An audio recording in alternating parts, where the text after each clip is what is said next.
म्हणता येणार नाही. काही नाराज असतात उमेदवारी न मिळाल्यामुळे. मला वाटतं त्यांना समजावून सांगितलं तर जे पक्षाशी निष्ठावान असतात, पक्षाच्या अडचणी समजून घेतात, ते उमेदवार ज्यांनी फॉर्म भरलेला आहे ते मागे घेत असतात. मला वाटतं आमच्याकडे अतिशय असं प्रमाण कमी आहे. जे आहे त्यांना आम्ही समजावून सांगतोय आणि आम्हाला 100% त्याच्यात यश येईल ही स्थिती आहे. त्यामुळं आमच्या पक्षाला, शिवसेना उद्धव बाळासाहेब ठाकरे पक्षाला याची फार लागण होईल असं वाटत नाही आणि होणारच नाही.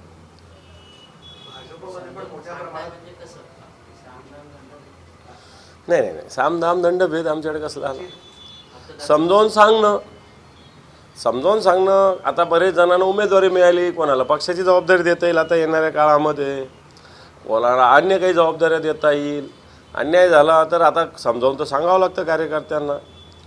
पण ही आमच्या जागेवर बसून जर बघितलं तर 4-4, 5-5 इच्छुक असताना एकालाच उमेदवारी दिली जाईल, नॅचरली 4 लोक नाराज होतात. त्यामुळे या भूमिकासुद्धा कार्यकर्त्यांना समजावून सांगितलं तर कार्यकर्ते समजतात. असं काही समजत नाही अशातला काही भाग नाही.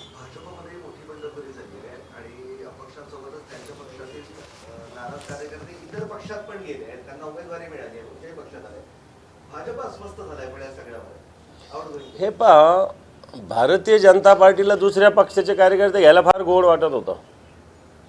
याला घे, त्याला घे. स्वतःकडं माणसं असतानाही मी जिथं माणूस नाही तिथं दुसऱ्याचा माणूस घेतलेला मी समजू शकतो, असं होत असतं.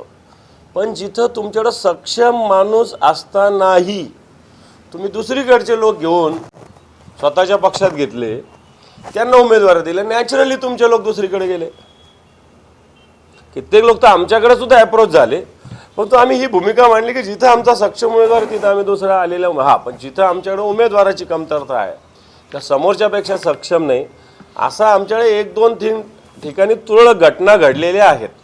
पण भारतीय जनता पार्टीला दुसऱ्या पक्षाचे कार्यकर्ते घ्यायला गोड वाटतं. आता स्वतःचे गेल्यावर कसं वाटतं?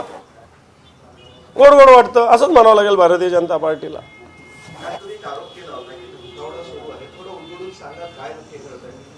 हे पण उलगडून सांगण्यात मला कोणत्याही अधिकाऱ्यांना अडचणीत आणायचं नाही. पण सुपर क्लास 1 एका अधिकाऱ्याने एका आमच्या उमेदवाराला फोन केला आणि तो अधिकारी कोणाच्या जवळचा आहे माझ्याकडे पूर्ण माहिती आहे. कारण त्या अधिकाऱ्याचा फोन यायच्या 10 मिनिटं आधी जिल्ह्याचे पालकमंत्री संजय शिरसाठ, नाव घेतो, यांनी त्या उमेदवाराला फोन केला होता. कोणाच्या फोनून केला होता, काय केला होता हेही आमच्याकडे व्यवस्थित आहे, जर त्यांनी नकार दिला तर. परंतु अशा धमक्याला आमचे उमेदवार घाबरणार नाही. कोकणवाडी भागात आमचा एक तांबे नावाचा सामान्य उमेदवार आहे, धनगर समाजाचा आहे. पहिल्यांदा शिवसेनेनं त्या भागातील धनगर समाज मोठ्या प्रमाणात असताना उमेदवारी दिलेली आहे. एक तरुण कार्यकर्ता, याला धमक्या दिल्या जातात, याला आधी प्रलोभन दिलं जातं की 25 लाख देतो, 15 लाख देतो, 10 लाख देतो, 20 लाख देतो. नंतर तो ऐकत नाही म्हणल्यावर तुमचे सगळ्यांचे अनधिकृत घरं आहेत ते पाडतो. अशा धमक्या यांचे बगल बच्चे देत आहेत. मला असं वाटतं निवडणुकीमध्ये घर पाडतो म्हणजे काय, महापालिका तुमच्या बापाची आहे? तुमचे घरं फार अधिकृत आहे का मग? दुसऱ्याच्याकडे कोणी लक्ष दिलं तर? आणि म्हणून अशा पद्धतीनं प्रशासनाची आणि सत्तेची मस्ती आलेली आहे, मी स्पष्टपणे सांगतो. पण अशा अधिकाऱ्यांना मी इशारा देऊ इच्छितो, काल मी दिलेला आहे. मला असं वाटतं याचा सगळ्यांचा हिशोब ठेवला जाईल. योग्य वेळी योग्य प्रसंगी तुम्हालाही धडा आम्ही शिकवू. हे पहा, मी नावानिशी आरोप केला, लपून छपून केला नाही. आणि माझ्याकडे काही डिटेल्स आहे म्हणूनच मी आरोप केला, नाही तर मी कसं काय आरोप केला असता? मी म्हणलो असतो एका मंत्र्यांनी. मी सांगतोच ना नाव तुम्हाला.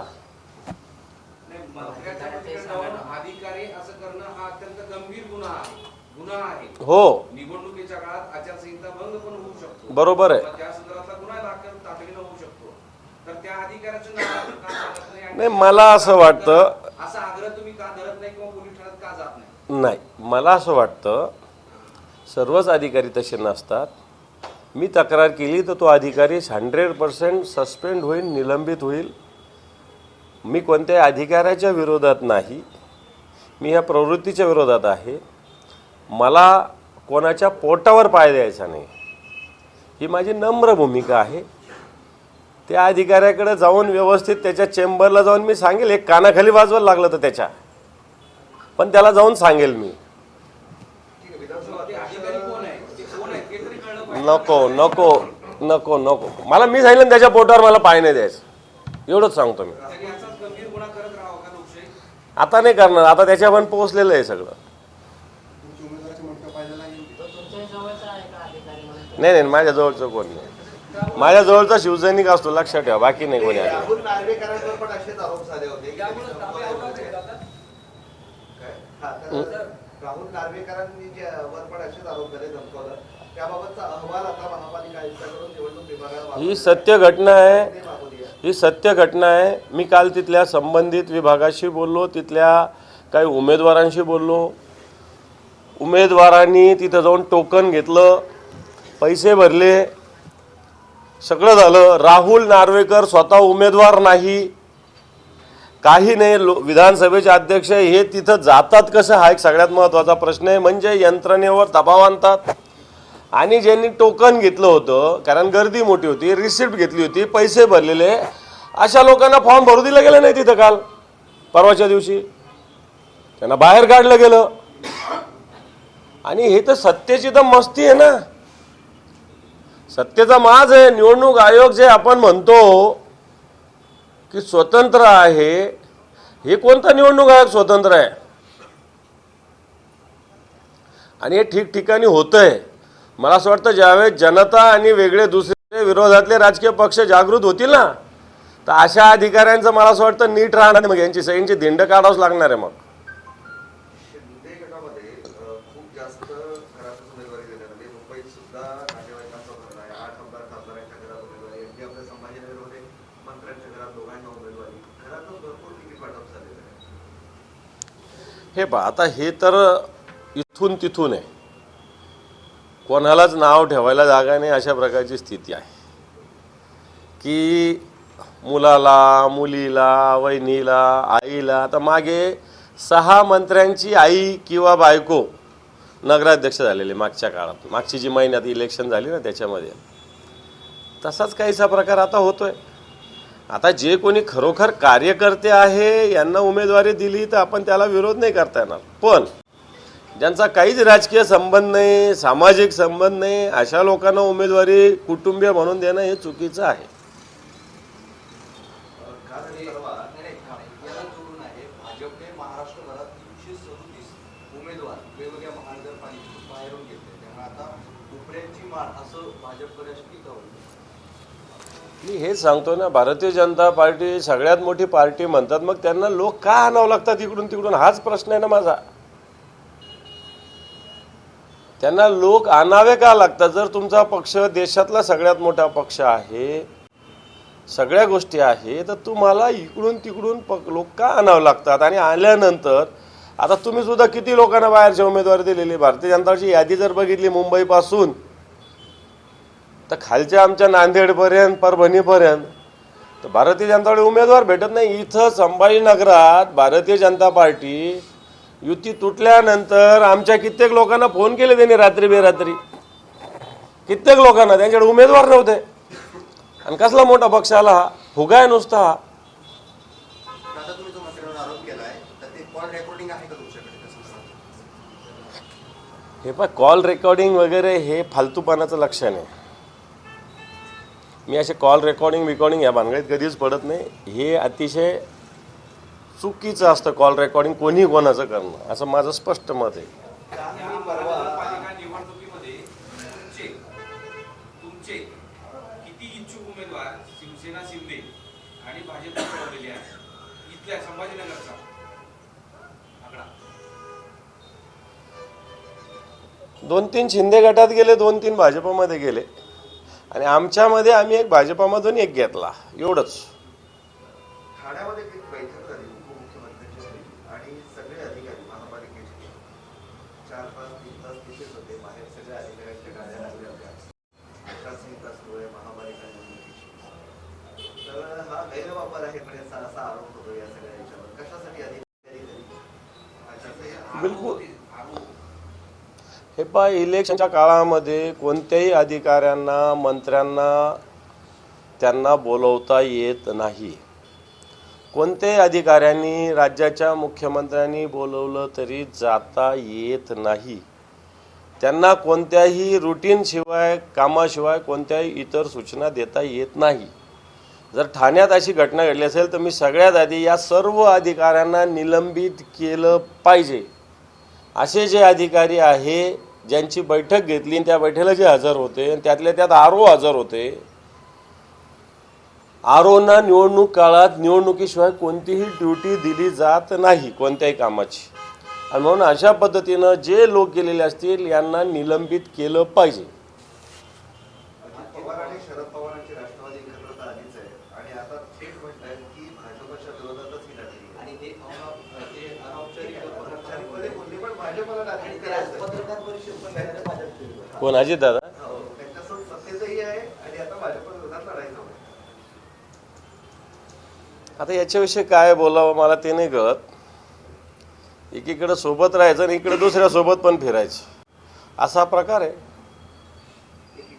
चांगल्या भाषेत सांगायचं तर एक इंटरेस्टिंग घटना आहे. शिवसेनेचा एक उमेदवार आहे, उलंबडीत त्याचा पराभव झाला. त्याच्या घराबाहेर जादूटोणा झाला होता. तरी पोलिसात तक्रार दिली, जादूटोण्यामुळे पराभव झाला. जादूटोण्यामुळे काही होत नाही. आपण कोणत्या विज्ञान युगात राहतो? असे जादूटोणे याला काही अर्थ नसतो. ज्याची त्याची श्रद्धा असेल. परंतु आपण आता या विज्ञान युगात राहतो. असे जादूटोणे झाले असते तर लोकांनी तेच केलं असतं ना. कशाला सेवा करत बसायची, कशाला लोकांचे हातपाय जोडत बसायचे. त्यामुळे याच्यावर माझा तरी विश्वास नाही. प्रशासनाचा एक गोंधळ पुढे आलाय. पुढचं शिक्षकांना त्यांनी नोटीस बजावली आहे की तुम्ही निवडणुकीत कामात हजर राहिले नाही म्हणून कारवाईची. चुकीचं आहे. अशा पद्धतीनं जे मृत झालेले त्यांनाच नोटीस गेली. प्रशासन किती पद्धतीनं अलर्ट आहे हे लक्षात येतं. याच्यातून कोण आहे न काय आहे, माणूस जिवंत आहे का मेलेला आहे हे सुद्धा ते बघत नाही.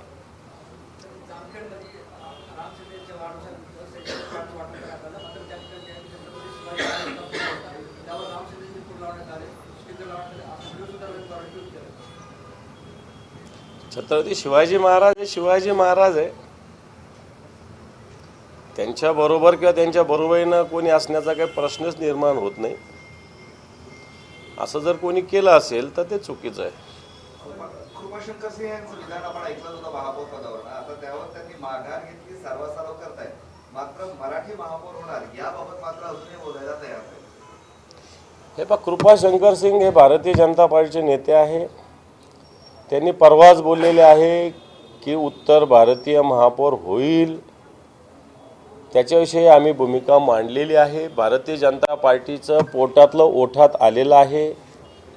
मागच्याच महिन्यात एक केंद्रीय मंत्री आले होते IIT पवईला. त्यांनी सांगितलं की IIT पवईचं नाव बॉम्बेच असलं पाहिजे.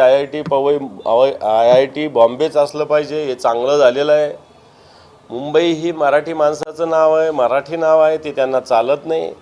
आणि म्हणून भारतीय जनता पार्टी तोंड देखलंपणे मुंबई किंवा महाराष्ट्र आणि मराठीवर प्रेम दाखवतं. प्रत्यक्षात कृपाशंकर सारखे, त्या केंद्रीय मंत्र्यासारखी अवलाद जी ती भारतीय जनता पार्टीचीच आहे.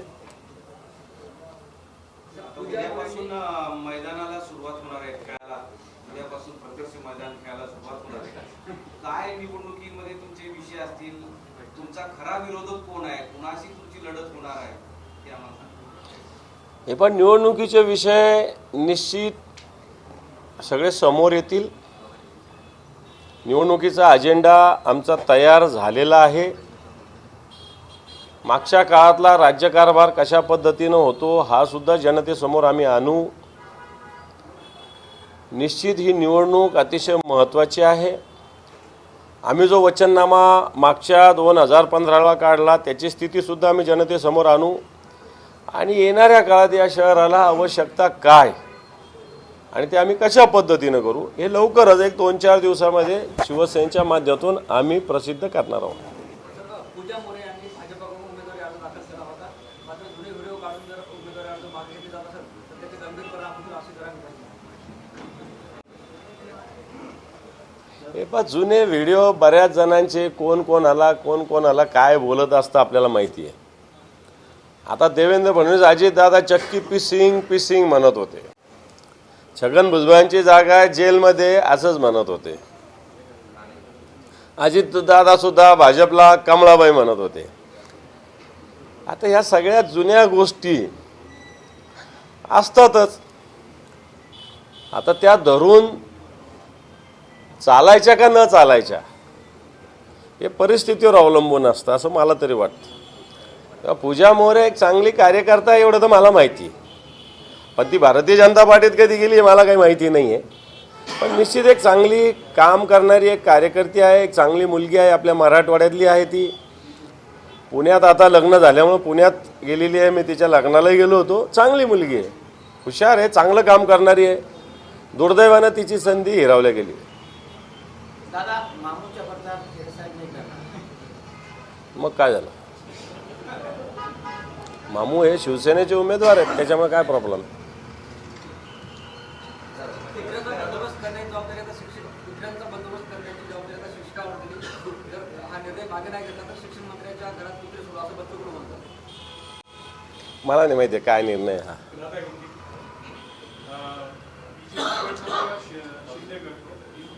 चुनाव के पहले ही जो है 13 जो उम्मीदवार हैं वो बिन विरोध चुन के आ गए, उसके बारे में आप क्या? मैं समझता हूँ ये सत्ता का मिसयूज भारतीय जनता पार्टी और शिंदे गुट कर रहे हैं. मैंने कल इसमें कुछ बात कही है. कुछ मिनिस्टर, कुछ पार्टी के सीनियर लीडर्स, कुछ उम्मीदवारों को कुछ प्रलोभन देते हैं, कुछ धमकियां देते हैं. और मैं समझता हूँ बिनविरोध चुन के आना डेमोक्रेसी के लिए अच्छी बात नहीं है. लोगों को मतदान का अधिकार तो गया ना वहाँ के, जहाँ बिनविरोध इलेक्शन वहाँ के लोगों का वोट का अधिकार तो गया. मैं तो बोलता पार्टी के लिए भी अच्छा नहीं रहता, क्योंकि लोगों को वोटिंग स्टेशन पे आने की आदत रखना ज़रूरी है. लोगों को वोटिंग करने की आदत रखना ज़रूरी है. निर्विरोध चुनाव ये लोकशाही में गलत है, ऐसा मेरा व्यक्तिगत मत है. आपने जो कल वीडियो पोस्ट किया था इलेक्शन ऑफिसर के ऊपर, आपने कहा था आपके उम्मीदवार को धमकाया जा रहा है, इस तरीके का आपने बोला था, क्या? मैंने सही बताया है. कुछ उम्मीदवारों को यहाँ के मिनिस्टर फ़ोन कर रहे हैं, उनके सपोर्ट में कुछ ऑफिसर फ़ोन कर रहे हैं. मैं समझता हूँ इस प्रकार उम्मीदवारों को धमकी देना, ऑफिसर ने फ़ोन करना गलत है. इन अफसरों को मैंने इशारा दिया है कि अगर आप ऐसे काम में दखल अंदाजी देंगे तो आपको गधे पे बिठा के आपको घुमाया जाएगा शहर में. सर ये किसके कहने पे हो रहा है? अभी मैंने कहा ना कि कोई मिनिस्टर ने फ़ोन किया था, तो मिनिस्टर के कहने पे जो ऑफिसर कर रहे होंगे ना. सर आपका आने वाले दिनों में आपका मैनिफेस्टो क्या है? मैनिफेस्टो आएगा हमारा, पार्टी डिक्लेयर करेगी. आने वाले 2-4 दिन में हमारा मैनिफेस्टो आ जाएगा. Thank you. संभाजीनगरमध्ये भाजपाच्या 18 उमेदवारांनी शिंदेगडाकडून अर्ज दाखल केला. भाजपचा असं म्हणतात की कोणी उमेदवारी अर्ज दाखल मागे घेतला तर मी कसं आहे सर्वांना माहिती. काय? भाजपाच्या 18 उमेदवारांनी, इच्छुक उमेदवारांनी शिंदेगडाकडून उमेदवारी अर्ज दाखल केलाय. आता भाजपाची रणनीती अशी आहे की त्यांनी उमेदवारी अर्ज मागे घ्यावा. मात्र राजेंद्र जडेजा असं म्हणतात की मी कसं आहे सर्वांना माहिती. असं अर्ज मागे घेतला तर मी कसं आहे? कोणी मागे घेत नसतं पक्षाचं उमेदवारी मिळाल्यावर. कोण कसा पण राहो त्यांनी काही होत नसतं. पण एकदा त्या पक्षाचं ते अपयश आहे ना. माझ्या पक्षाचा माणूस दुसरीकडे जाऊन उमेदवारी भरतोय, माझं अपयश आहे, मी कबूल केलं पाहिजे. आज भारतीय जनता पार्टीनं जिथं गरज नसताना तिथं मोठ्या प्रमाणावर कार्यकर्ते येतले, त्याचे परिणाम त्यांना भोगावे लागत ना. एखादं घर आहे तिथं त्याची क्षमता असते राहायची. बसाबस कोंबले तर ते बाहेर पडणारच ना काही लोक. गुंडांना नाही तर घरातील महिलेला उमेदवारी दिली असं म्हणतात. कोण म्हणतात? मला नाही माहिती. गुंडांना उमेदवारी दिली तर सगळ्या जगासमोर आहे, विशेषतः NCPने अजितदादाच्या पक्षात.